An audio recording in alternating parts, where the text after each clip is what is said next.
Assalomu alaykum, hurmatli anglag'uvchilar. Anglayotganinglar bu kechsiz tanamiz programmasining hayot hikmatlari sahifasi.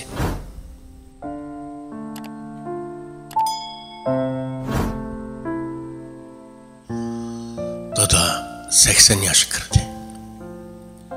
Yaşanğanlar divanlik kesilik giriftar bulup qalğan edi. Bir kuni deriz aldığa bir qush uçup geldi. O sordu. Oğlum, o nima? Oğlu, qushqashdi da, dedi. Biroz o'tgandan keyin u yana so'radi.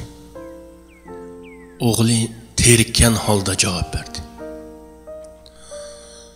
Qushqash dedim-ku dada. Tasavvur. Uzoq o'tmay dada yana so'radi. O nima oğlum? Oğlunun achchig'i keldi. Ya men san qancha qitim deyman?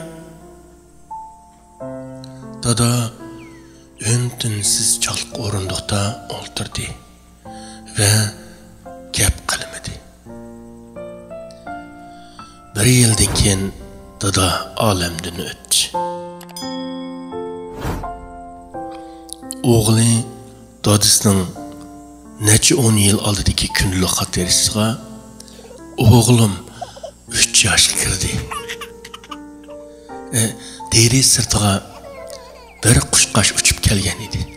U qo'li bilan ko'stib, "U nima, dada?" deb so'radi.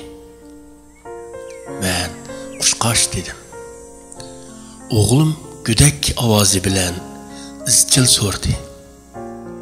Men mu izchil javob berdim. U hatto 15 qitim so'radi. Men 15 qitim javob berdim. Oğlum nima degan omoqqa? Bu qurlarni ko'rgan o'g'lining yuzlari ko'z yoshlari bilan to'ldi. Daraxt jim turay deydi-yu, shamol jim to'g'izmaydi. Bala baqay deydi-yu, ota-onasi saqlayolmaydi. Nurg'un bolalarning cho'nglarga bo'lgan savrchanligi ayni yillardagi ota-onasining ularga bo'lgan savrchanligiga o'xshamdi deysiz. Navoda qiziqsangiz, ikkinchi hikoyamizga quloq bergaysiz.